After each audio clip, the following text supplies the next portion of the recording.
Pemirsa, sejumlah alat inovasi atau teknologi tepat guna hasil karya masyarakat dari perwakilan setiap kabupaten kota se-Aceh ditampilkan dalam Pekan Pemberdayaan Masyarakat dan Gampung se-Aceh yang dipusatkan di Umah Pituruang, Balai Atu, Bukit Bener Meriah.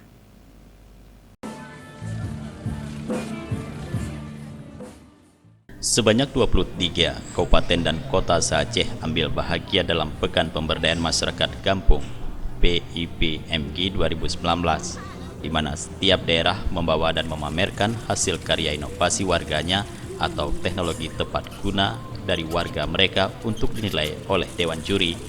Sejumlah inovasi ditampilkan begitu menarik perhatian warga atau pengunjung stan kabupaten kota, mulai dari bot mesin, alat penarik air secara manual, mesin sangrai kacang dan kopi, mesin pemotong rumput dengan remote control, mesin pengupas biji-bijian, mesin pembersih kakao, serta mesin pembuat batu bata, dan beragam teknologi tepat guna lainnya.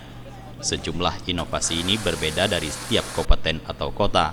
Hal ini sesuai dengan daerahnya masing-masing, yaitu berpacu pada sektor ekonomi daerah, sehingga teknologi yang dihasilkan memang kebutuhan dari daerah tersebut.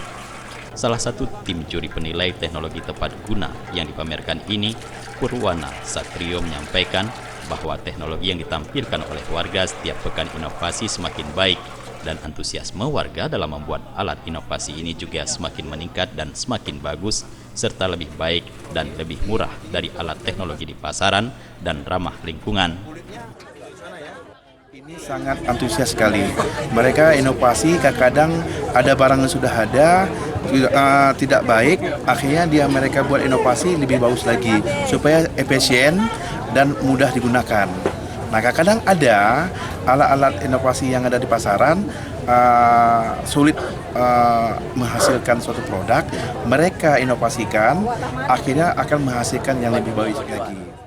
Dari Bener Meriah, Tim Liputan Aceh TV melaporkan. Dengan perkembangan tersebut,